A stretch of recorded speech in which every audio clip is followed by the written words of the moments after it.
아이들 키우다 보면 참 말 안 듣는다. 어쩜 이렇게 지질이도 부모 말을 안 들을까 싶은 때 있습니다. 애들은 부모 말을 왜 잘 안 들을까요? 자기도 부모 말이 옳은 줄 알고 또 그래야 한다고 동의도 하면서, 그리고 부모 말대로 해야 자기한테도 좋고 뭐 두루두루 다 좋다는 거 충분히 알거든요. 그런데 그렇게 알면서도 안 들어요. 부모 말을 그렇게 안 듣는 건 그 말이 틀려서는 아니겠죠. 그냥 그 말대로 하기 싫어서죠. 싫은 게 뭔 상관이야. 옳으면 해야지. 근데 그것도 알아요. 근데 생각대로 안 되는 거죠. 아이가 그렇게 하는 게 아직 철이 안 나서, 어려서 그런 걸까요? 아닐걸요? 어른도 마찬가지잖아요. 예를 들어 운동해야 된다는 거 알죠? 운동하는 게 내 몸에도 도움이 되고, 결국 이 가정을 내가 건강하게 잘 지키려면 내 몸이 우선 건강해야 된다는 거 잘 압니다. 근데 옳다고 다 하고 싶어지지는 않습니다. 오늘날 우리는 말씀의 홍수 속에서 살아요. 손가락만 몇 번 까딱하면 스마트폰으로 내 구미에 딱 맞는, 심지어 내 가슴을 울컥하게 만드는 그런 수많은 설교들을 듣게 됩니다. 그런데 그 많은 말씀을 듣고 여러분 그 말씀대로 살아가십니까? 아니에요. 왜요? 다 하나님 말씀인데 왜? 다 옳으신 말씀, 지당하신 말씀들이지만 옳다고 다 하게 되지는 않습니다. 아니, 하고 싶은 마음은 있는데 우리의 몸과 마음이 움직여지지 않습니다. 저도 오늘 아주 옳으신, 지당하신 말씀을 하게 될 겁니다. 그 말씀이 남의 얘기로, 몇몇 거룩하신 분들에게만 해당하는 얘기로 끝날 수도 있을 것 같아요. 하지만 만약 그렇게 된다면 여러분, 성경에 기록된 하나님의 말씀을 그렇게 남의 얘기로만 듣고 평생 하나님 앞에 한 발짝도 다가서지 못한 채 평행선을 걷게 될 것입니다. 싫은 걸 어떡하냐고, 응? 억지로 어떻게 하냐고, 하고 싶어지도록 나를 좀 설득해 보시라고, 이렇게 자신이 돌이키지 않는 책임을 설교자나 하나님께로만 돌리고 자신의 의지와 감정까지도 하나님께서 컨트롤 하셔야 한다고, 그래야 한다고 말하는 건 하나님이 인격적이시다 이 말의 뜻을 잘 모르는 겁니다. 하나님은 우리를 로봇이나 인형으로 취급하지 않으십니다. 말씀을 들을 때 그분의 마음을 들으십시오. 이토록 단순한 진리를, 성경이 비록 두껍긴 하지만 그 안에 쓰여진 그 단순한 진리들을 매주 반복해서 들려주셔야만 하는 그 하나님의 안타까운 마음을 들으려고 노력하셔야 합니다. 이게 너희들에게 가장 좋은 거야. 너희들이 그렇게 간절히 바라는, 너희들이 원하는 그런 행복, 그거 진짜 아니다. 네가 생각하는 거 말고 진짜 행복, 영원한 행복은 내 말대로 살아가는 거야. 이 진리를 믿고 그것에 우리의 의지와 감정과 상황을 모두 굴복시키고 그 말씀대로 살기를 선택하는 시간이 되기를 간절히 바랍니다. 예수님께서는 승천하시기 전에 제자들을 두고 중요한 약속을 하나 하셨어요. 요한복음 14장에 보면 자신의 죽음과 이제 부활하신 후 승천하실 것을 예고하시면서 내가 너희를 고아처럼 버려두지 않겠다 약속하십니다. 비록 육신은 제자들과 같이 있지 않지만 성령으로 우리 가운데 오셔서 제자들과 늘 같이 계시고 제자들의 삶을 지키시고 인도하실 것이라고 약속하셨어요. 그리고 그 약속이 오순절 성령 강림으로 이루어졌습니다. 그 약속은 제자들만 아니라 오늘날 우리가 예수님을 믿는 모든 성도들에게 주신 약속입니다. 그러므로 우리가 예수님을 믿으면 그저 이렇게 막연하게 신앙생활 한다, 이제 하나님을 믿는 사람이다, 이런 게 아니고 아주 구체적이고 실제적으로 진짜 예수님을 함께 만나고 얘기하고 어딜 가나 함께 동행하고 중요한 문제는 서로 의논하고 이런 관계로, 그리고 내가 어디로 가야 할지 인도해 주시고 바로 그런 주님을 믿고 사는 사람이 되는 겁니다. 이게 바로 예수님을 믿는 진정한 축복이요 능력입니다. 예수님을 믿어도 그냥 그저 교회만 다니는 사람, 교리적인 지식으로 예수 믿는 사람이 되어서는 우리 자신에게도 도움이 안 되고 하나님 나라에도 도움이 안 되는 사람이 됩니다. 예수님을 진짜 살아계신 주님으로 늘 나와 함께 계시는 분, 그래서 그분과 친밀하게 사귀는 그런 성도들이 되어야겠죠. 요한 사도는 바로 그것을 위해서 이 요한일서를 썼습니다. 예수님이 그렇게 허구적인, 신화적인 이름으로만 있는 그런 분이 아니라 실제로, 진짜 실제로 손으로 만지듯 눈으로 보는 것처럼 서로 얘기할 수 있는 그런 분이시라는 것을 소개하고 있습니다. 오늘 본문은 5절부터 시작되는데요. 사실 이것에 앞서 4절에서는 뭐라고 말하냐면 우리가 이것을 쓰면 우리의 기쁨이 충만하게 하려 함이라 했어요. 자, 그러면 우리가 이것을 쓰면 우리의 기쁨이 충만하게 하려 함이라. 그럼 이 말 이후에 나오는 것은 기쁨이 충만하게 되는 방법을 설명한다거나 기쁨의 근원 되시는 그 하나님의 성품이 본질상 사랑이시고 자비하시고 긍휼이 많으신 분이다. 이렇게 말해야 자연스럽거든요. 그래야 기쁘잖아요. 그런데 뜻밖에도 하나님은 빛이시라. 어둠이 조금도 없으시다. 그리고 우리도 그 하나님과 사귐이 있다고 말하려면 어둠에 행하면 안 된다. 아주 단호하게 말씀하십니다. 좀 빡빡하죠? 별로 안 기뻐요. 왜? 난 어둠에 행할 때가 좀 있거든요. 우리가 예수님을 믿고 하나님과 친밀하게 교제하려면 반드시 빛 가운데 행해야 합니다. 자, 빛 가운데 행한다? 이게 뭐지? 죄 안 짓고 사는 걸 말하는 걸까요? 자, 7절 말씀을 다시 한번 앞에 볼게요. 그가 빛 가운데 계신 것 같이 우리도 빛 가운데 행하면 우리가 서로 사귐이 있고, 여기서 우리가 서로 사귐이 있다. 우리가 누구를 말하느냐? 원어적인 해석으로 보면 하나님과 우리 사이의 사귐을 말하는 것이 좀 더 가깝습니다. 1차적으로는 그렇고요.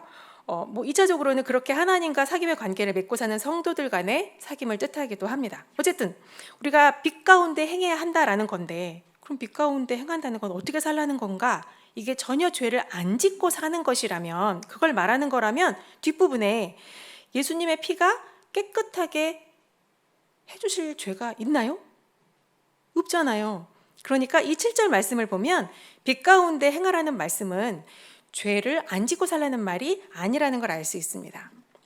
그죠? 내가 가지고 있는 허물과 죄악을 다 드러내라는 말입니다. 빛 가운데 나아가면 더러운 게 없어지나요? 아니죠. 또 갑자기 죄 지으려던 마음이 막 확 번개를 맞은 것처럼 막 뭉클해져 가지고 나쁜 마음을 확 버리게 되고 이런 건가요? 그렇지 않습니다. 일단 빛이 비추면 제일 먼저 어떻게 되느냐? 안 보이던 게 보여요. 드러나요. 문제가 있으면 있는 대로, 잘못이 있으면 있는 대로 그대로 다 드러나게 될 뿐입니다. 그게 싫은 사람은, 드러나는 게 싫은 사람은 더 어둠 속으로 숨겠죠. 어둠 속에 사는 사람과 빛 가운데 행하는 사람의 차이는 죄를 지었느냐 안 지었느냐가 아닙니다. 그저 자신의 삶의 허물을 드러낼 수 있느냐 아니냐의 차이일 겁니다. 자, 우리가 예수님과 주님과 사귐을 가지면서 주님과 동행하면서 뭔가를 숨기는 게 가능할까요? 주님이랑 늘 같이 있는데 그분이 늘 나를 지켜보고 계시는데 죄를 짓는 게 쉬울까요? 안 짓는 게 쉬울까요? 상식적으로 안 짓는 게 훨씬 쉽습니다. 이렇게 주님이 나를 보고 계시는데 죄 짓는 게 더 어려워요. 그러니까 우리가 주님과 동행하기를 원한다면 자신의 모든 것을 공개하고 살 것을 각오하셔야 합니다. 그러면 아까보다 좀 더 마음이 빡빡해지시죠? 전부 공개하라고? 숨김없이? 다? 이거 이렇게 드러나면 큰일 날 일 많은 사람은 더 힘드시죠? 성경에 말씀하신 대로 우리는 누구나 다 죄를 지어요. 누구나 다 죄인입니다. 예수를 믿어도 거듭나도 죄와 무관하게 살기 참 어렵습니다. 그러니 나에게 죄가 없다 이렇게 말하는 사람은 스스로를 속이고 거짓말하는 겁니다. 그럼 어쩌라고? 자, 9절을 보시면 우리 죄를 자백하는 겁니다. 이것이 빛 가운데 타는 사람의 모습이에요. 죄를 고백하라, 회개하라고요? 그런 거라면 뭐 어렵지 않죠. 할만하죠? 그럴까요?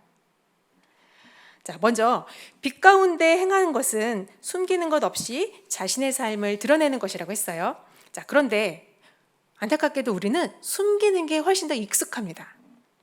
숨기고 감추고 누르고. 우리들의 민족적인 정서가 그렇고요. 유교적인 전통이 이렇게 속은 어떻든지 간에 남들 앞에서는 반듯하게 꾸미려고 애쓰는 것. 이것이 우리한테 익숙합니다. 그런데 하나님을 대할 때도 여전히 그 수준에서 생각하는 분들이 있어요. 여러분, 하나님 앞에서 숨길 수 있다고 생각하시나요? 하나님 앞에서도 뭔가 그럴싸하게 꾸밀 필요가 있을까요? 만약 그렇게 생각한다면 그건 사람을 대하듯 하나님을 대하는 것이 되겠죠. 그럼 반대로요. 순순히 자백하면 그럼 빛 가운데 사는 건가요? 아니 우리는 늘 주님 나는 죄인입니다 이렇게 고백하잖아요. 기도할 때도 늘 그렇게 말한단 말이에요. 그러니 우리가 이렇게 말로 고백한다고 해서 진짜 자신의 죄를 다 드러내는 것인지 사실은 알 수 없습니다. 그럼 뭘 보고 알 수 있을까요? 다른 사람을 정죄하는 것을 보면 압니다. 정죄하는 사람의 눈은요 항상 다른 사람을 향하고 있어요. 그래서 정작 보아야 할 자신은 보지 못합니다. 그러나 하나님의 빛 가운데 나아간 사람은 그 빛 앞에서 드러난 자신을 봅니다. 물론 남도 잘못했죠. 물론 그 인간의 죄도 커요. 그런데 우선은 나의 죄가 더 엄청나게 크기 때문에 남의 말을 할 여유가 없어. 남의 죄를 들출 정신이 없는 거예요. 그런데 누가복음 15장 잘 아시는 탕자의 비유에서 보면 돌아온 동생을 위해서 아버지가 잔치를 베풉니다. 그런데 큰 아들이 이렇게 말해요. 저 방탕하게 가산을 탕진한 자식에게 어떻게 이렇게 큰 상을 주십니까? 분개했어요. 정작 지금 아버지를 가장 힘들게 하고 아버지를 가장 이해 못하고 있는 것은 바로 자기 자신인데도 나는 쟤처럼 잘못하지 않았어. 난 쟤보단 깨끗해. 난 쟤보다는 훌륭하게 살고 있어. 이러면서 아버지의 마음을 정말로 아는 아들이 아니었습니다. 하나님은요 우리가 얼마나 많은 죄를 지었는가 또는 얼마나 죄를 안 짓고 사는가 이것에 관심이 있는 게 아니라 얼마나 정직하게 우리 죄를 고백하느냐에 관심을 두십니다. 육신을 가지고 살아가는 우리는 죄의 유혹과 충동에서 벗어날 수 없는 것이 현실이에요. 거듭났어도 육신은 여전히 육신이죠. 육신은 안 죽어요. 죽는 것은 우리 옛사람입니다. 어떤 분들이 육신 죽는다 하시는데 육신은 사실 안 죽어요. 죽는 건 옛사람이에요. 로마서 6장 6절에 보시면 옛사람이 예수님과 함께 십자가에 못 박혀요. 우리가 예수님을 믿을 때 그 옛사람은 죽고 새 사람으로 그 신분은 변하였지만 여전히 육신의 영향을 받고 살아갑니다. 그래서 자기를 쳐서 복종시키고자 죄와 싸우지만 엄청 힘이 들어요. 설사 그 싸움에서 우리가 승리한다 할지라도 하나님 앞에 내가 죄 안 지었다 이 사실이 그렇게 중요할까요? 그렇게 사는 것이 빛 가운데 사는 것일까요? 아무리 죄의 유혹을 거절하고 죄짓고 싶은 충동을 억눌렀다 할지라도 결국 그 말은 우리 안에 죄를 향한 끝없는 욕구가 계속해서 펌프질하고 있다는 것을 인정하는 것밖에 안 됩니다. 그래서 그리스도의 피밖에는 우리에게 소망이 없다는 것을 저절로 깨닫게 됩니다. 예수님의 십자가가 아니고서는 우리는 도저히 이 죄의 욕구를 해결할 수 없는 자라는 것을 고백할 수밖에 없는 거죠. 여러분 이것은 우리가 늘 들어왔던 그런 값싼 십자가의 교리로만 들으시면 곤란합니다. 하나님은 이 십자가 앞에서 얼마나 큰 희생을 치르셨는지 그리고 얼마나 큰 고민과 고통 가운데서 이 계획을 실행하셨는지를 깨달아야 합니다. 하나님은 사랑이시다 그러니까 우리는 마치 하나님을 나약하고 타협적인 분으로 그래서 때에 따라서 상황에 따라서 봐주기도 한다는 뜻으로 오해하지 않기를 바라요. 하나님은 거룩하신 분이세요. 그래서 그 자신의 거룩하신 방식 안에서 죄가 다루어질 때에만 죄를 용서하실 수 있습니다. 그분의 거룩한 방식이라는 것은 바로 십자가에서 자신의 아들의 죽음으로 인간의 죄를 대속하게 하신 것입니다. 이것 때문에 우리가 어둠에서 빛의 나라로 옮겨진 거예요. 이제는 우리가 빛 안에서 행하는 것이 가능해졌다는 뜻입니다. 여러분 하나님과 사귀는 거, 하나님과 친밀하게 교제하는 거 원하시죠? 그분과의 교제에서 누리는 기쁨으로 내 삶이 충만해지는 거 원하십니다. 그렇다면 먼저 우리 안에 있는 잡동사니, 잘못된 거, 쓰레기들 깨끗하게 치워버려야 합니다. 근데요 안타깝게도 이 쓰레기는요 치워도 자꾸 생겨요. 와 좌절 안 그러세요? 그러나 기억하실 것은 우리가 죄를 지었다고 어둠 가운데 행하는 것은 아닙니다.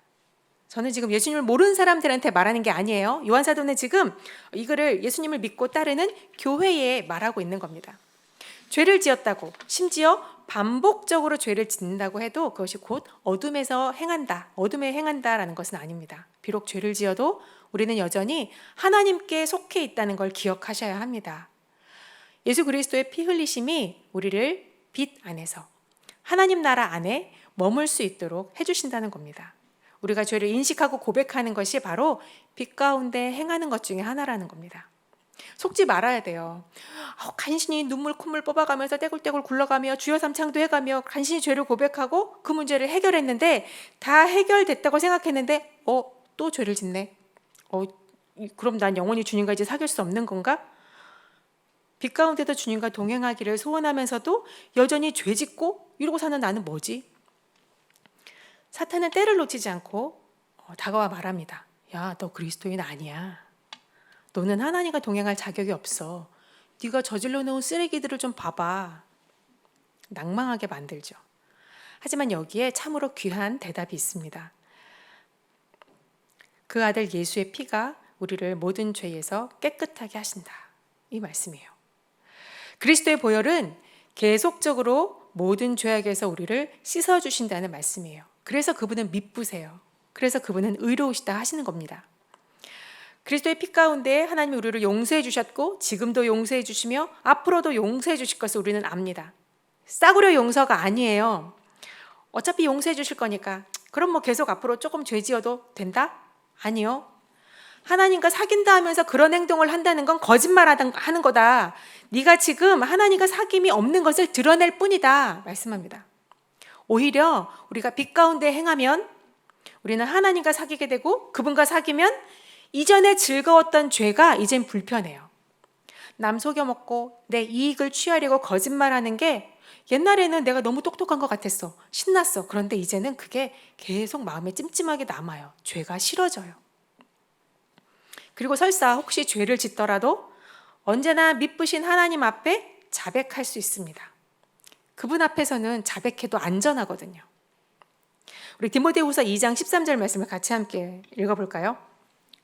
시작. 우리는 미쁨이 없을지라도 주는 항상 미쁘시니 자기를 부인하실 수 없으시리라. 미쁘다는 말은 신실하다, 믿을 수 있다라는 뜻이에요. 근데 우리는 신실하지 않아요. 그러나 주님은 항상 신실하십니다. 우리는 자기를 부인해야 신실할 수 있어요. 그러나 그분은 자기를 부인하시면 큰일 나요.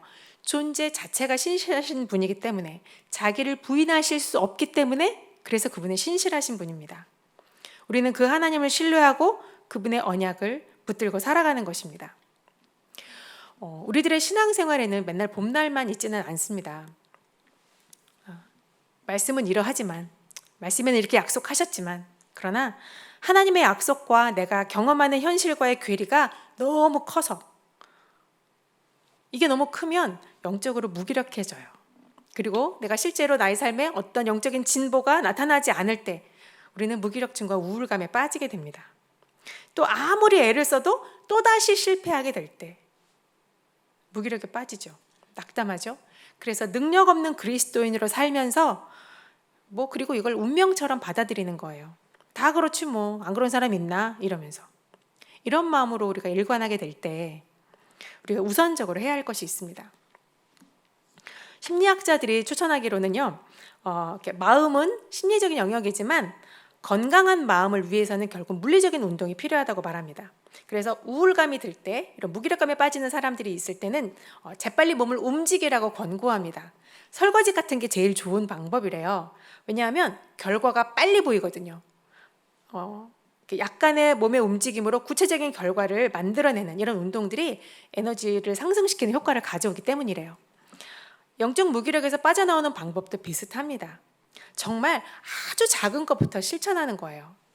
100일 작정기도, 한 달간 새벽 예배 이런 거는 하시면 안 됩니다. 이렇게 큰 거 말고 대신에 하루 5분 기도, 그것도 안 되면 하루 1분씩 기도하기, 또는 아침 시간에는 아이한테 화 안 내기, 또 남편 인정하고 칭찬하기 이런 거 작정하시면 안 됩니다. 이거 하기 어려워요. 그런 거 말고 대신 남편 하는 짓 다 마음에 안 들지만 요거 하나만큼은 칭찬해 주기, 이런 거. 그리고 또 하나의 방법은 위로보다 격려하는 사람을 만나라 라고 권고합니다. 예를 들면 이런 거예요. 이렇게 또 똑같은 죄를 지어서 우리가 실패했어요. 그럴 때 괜찮아. 그런 죄는 누구나 다 짓고 살아. 너만 그러니 나도 그래. 이거 위로죠. 위로해줘서 고맙고 감사하긴 한데 이건 무기력을 빠져나오는 데는 별로 도움이 안 됩니다. 오히려 그래, 넌 참 의지가 약한 것 같아. 작심 하루야. 오, 팩폭. 가슴은 좀 뜨끔하지만 또 이렇게 말하는 거예요. 근데 너는 쉽게 인정하잖아. 최소한 변명은 안 하잖아. 이렇게 말해줄 때 우리는 진짜 문제와 그 문제가 너무 싫은 나의 감정, 이게 다 뒤섞여서 이 전체를 다 싫어하게 되는 경향이 있습니다. 그러니까 진짜 정확한 문제를 파악하는 게 어려워져요. 그래서 이럴 때 장점과 단점을 구별해서 정확하게 짚어주고 장점을 격려해 줄 때 우리는 다음 행동 방향을 결정할 수 있게 된다고 합니다. 슬프면 위로가 필요하죠. 상처니까 물론 위로합니다. 그런데 무기력한 건 상처가 아니거든요. 방향을 모른다는 겁니다. 그럴 때는 필요한 게 격려예요. 오늘 말씀 속에서 주님은 우리를 격려해 주십니다. 죄 앞에서 마냥 무기력하게 낙심하지 말아라 격려하십니다. 우리의 문제는 자꾸 숨으려고 하는 것이다. 자신을 감추지 말아라. 빛 대신 하나님 앞에 나와라. 드러내라. 어둠이 조금도 없으신 그분과의 사귐은 우리를 빛 가운데 행하도록 도우십니다. 혹시 죄를 짓더라도, 혹시 실패하더라도, 실수하더라도 예수님의 피가 우리를 모든 죄에서 깨끗게 하신다. 다만 죄를 자백하라. 그러면 신실하고 미쁘신 그분께서 우리 죄를 용서하실 뿐만 아니라 모든 불의에서 깨끗하게 하실 것이다. 그러니 죄를 자백해라. 자꾸만 빛으로 나아가십시오. 그 다음은 하나님께서 하십니다. 그러다 보면 어느새 내 주변의 쓰레기가 점점 줄어들고 정돈되고 그리스도의 향기로 그곳이 채워지는 것을 경험하게 되실 것입니다. 우리 모두가 이렇게 빛 가운데 나아가는 기쁨, 주님과 사귀는 기쁨을 우리 모두가 맛보게 되시기를 간절히 바랍니다. 우리 함께 보혈을 지나 같이 함께 찬양할까요?